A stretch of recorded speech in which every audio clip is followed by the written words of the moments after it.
Inona ny atao force du désespoir izay indray zany no adiadintsika amin'izao.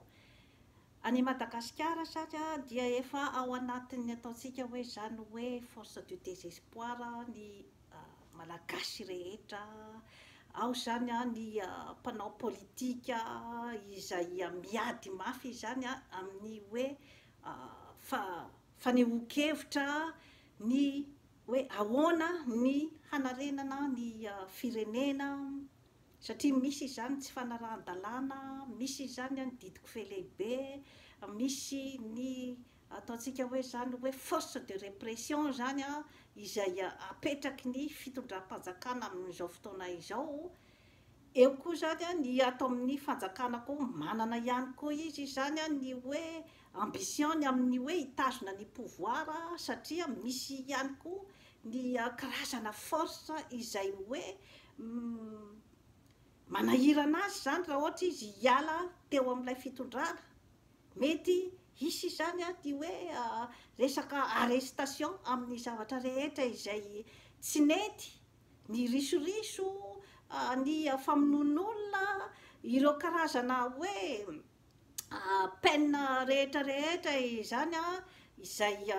natao dia mety hisy zany ny conséquencen'izay zavatra zay amin'ny resaka justice.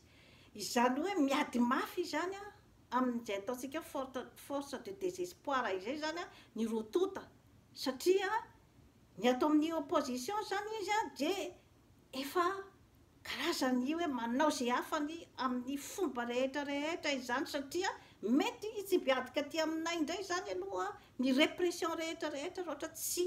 mandresy eto. Ny vahoaka koa zany efa tena may mihitsy zany amin'ilay hoe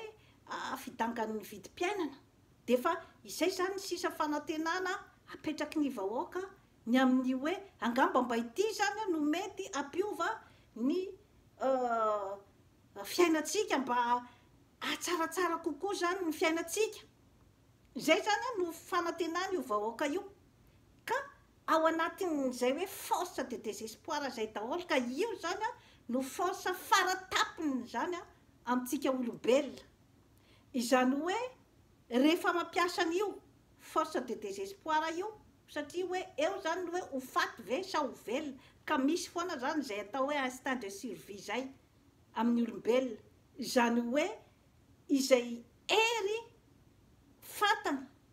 fa azo ny sarangotana zany amin'ny fotoana farany, izay hoe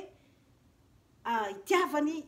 hiaina zany, itiavany ny hoe hanana ihany zany ny mba maha izy azy eto ambonin'ny tany zany. Iny zany ny force farany matanjaka indrindra, ohatran'ireny hoe juif tany amin'ny camp de concentration reny, betsaka ankeny ny survivre tamin'ireny tamin'ny be dia be zany ny hoe fomba nahafahan'ireo olona reo nandositra, nisy afaka nandositra ny camp de concentration satria nahay resaka tamin'ile mpiambina zany izy dia afaka nitsoaka. Zay zany force de survie. Ka raha ohatra ka ampiasain'ny malagasy zany io force de survie io zany, mba tena hoe anarenany amin'izay zany ny fiainany, anarenana amin'izay zany any Madagasikara, dia andresy ny malagasy, satria io zany no force faratapony zany amin'izany hoe tolona amin'ny fanafahana ny tanindrazana izany, satria tsy mora ke izany hoe marche pacifique, tsy efa ho roa herinandro zay nanaovana an'izay marche pacifique zay, izany hoe mamory olona maro, ka matoa koa le olona tonga eo dia misy ihany koa zany ny hoe fanantenana zany ao hoe mba hiova. Ka amin'izao fotoana izao raha mahay manararaotra an'io zany ny malagasy dia ho tafita i Madagasikara, satria jereo nge hoe jereo amin'ireny hoe candidat 250 olona manana maha izy azy daholo ake reny olona manana traikefa tamin'ny fiainam-pirenena, efa misy filoham-pirenena ao anatin'ireny, misy olona efa tao amin'ny gouvernemanta, misy olona manam-pahaizana, misy olona mpandraharaha. Zany hoe raha ohatra ireo force rehetra ireo zany no hoe entina toerana zany ampandrosoan'ny Madagasikara dia sisy ny vokatra tsaratsara kokoa zany, kanefa koa mety ireo force ireo ihany koa no andeha samy hiady toerana rehefa avy eo. Zany daholo moa zany tokony hoe hodinian'ny manam-pahaizana daholo zany ny mety ho fandehan'io karazan-javatra io zany, raha ohatra koa hifanipakakarina koa zany, ary raha ohatra koa hoe samy andeha ho tia tena daholo koa hijeryn'ny intérêt-ny, de aiza ilay vahoaka zany ilay niaritra trèfle teo, ilay vahoaka naratra, ilay vahoaka izay hoe ny fofony ainy mihitsy zany nandeha teo nanohana ny candidat 12 mila jerevana daholo zany ny isuan'izay zavatra zay, ary ny hoe isuan'ilay force izay mipetraka zany. Ny ato amin'ny gouvernemanta amin'izao fotoana izao zany efa mandrofotsy satria ho aiza izy zany raha ohatra ka miala avy teo, satria betsaka ny zavatra natao izay hoe mampametra-panontaniana zany ny legitimiteny, ary tena hoe mita miariary zany fa betsaka ny tsy fanarahan-dalàna, ka ho aiza zany zareo reo. Izany daholo zany no mahatonga an'ilay hoe force mienjandro zany amin'izao fotoana izao de ny force ny hoe te hipetraka eo amin'ny fitondrana, ny force ny amin'ny hoe te hanala an'ilay olona teo amin'ny fitondrana, ka anjaran'ny manam-pahaizana ny olona tompony lalàna, ny olobe ao amin'ny fiarahamonina zany no mijery an'izay hoe atao ahoana zany ty force zay mipetraka eto ity, satria raha vao diso zany ny hoe stratégie amin'io fotoana io dia vita tanteraka zany ny momba ny Madagasikara, satria tena eo am-pelatanan'ny ery zay tsy fatapatatra intsony zany i Madagasikara raha ohatra ka tsy mahay manavitra ny tenany zany amin'io hoe force du désespoir io, satria eo ny olombelona zany no manana ny fahiratan-tsaina tena faratapiny zany amin'io fotoana io. Eo ny olombelona no manana an'ilay karazana herim-batana énergie 10 fois plus ny énergie ao aminy zany, eto ara-tongotro, ka raha tsy mahay mampiasa n'izay force faraparan'izay zany aloha isika, fa mety ho samy manana ihany koa ny mety hoe objectifany zany, zany rehetrarehetra zany mila fantatra ihany koa hoe inona marina, mitovy marina ve ny objectifan'ilay onze candidat, tena ny ampandroso ny firenena marina ve, tena amin'ny intérêt-ny vahoaka tsy vaky volo ve, zany zany dia mila force ihany koa zany ny mandrindra n'izay zavatra rehetrarehetra izay, satria raha ohatra ka hoe olona hoe mbola teo ihany zany no eritreretin'ny tsirairay rehefa miverina eo dia ho hitatsika ny conséquencen'izay zavatra zay, fa de hiverina ihany koa ny fifankahalana, hiverina ihany koa ny fifanipana, ny fifanenjehana, ny fifamonoana, nefa ny vahoaka nona, ny vahoaka efa presque sans issue intsony amin'izao fotoana izao, ka dia raha ny eritreritra zany avy aty amiko de ny hoe izay hoe manaova latabatra boribory ny hery rehetra mbola afaka zany mieritreritra, mbola afaka miteny,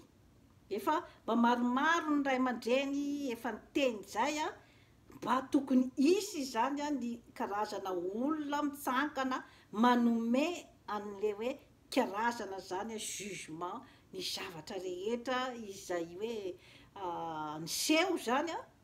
mba mipetraka ho leader matanjaka zany ny amin'ny fiarahamonina, tsy mitanila hoe rehefa mifanolana ny ankizy de mba tsy mitanila ianao fa mba mametraka ny ray aman-dreny zany tena efa tsy intsony izao zavatra zao fa izao zany no ametrahantsika an'ity firenena ity. Iza ny olona izay hoe afaka tena hijery an'izay hoe etaeta-bahoaka marin'izay, satria hatramin'izay ange tsy ny olona tena hijery ny etaetam-bahoaka no tena napetraka teo, fa ny olona andeha hiservira ny olona nametraka azy teo, ny firenena nametraka azy teo. Zay foana no nisy hatramin'izay. Ka raha ohatra zany ka hoe misy ny resaka latabatra boribory izay fanaovan'ny hery rehetra matanjaka ao Madagasikara, izay mbola afaka mieritreritra zany mametraka n'izay olona izay hoe ity ny olona izay hoe tena hiaino ny etaetam-bahoaka. Dia ireo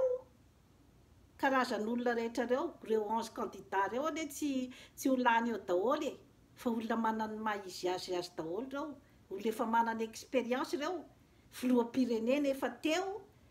efa nandeha tany ivelan'ny tany no niverina. Matoa ianao niverina aty Madagasikara, mbola andeha koa ianao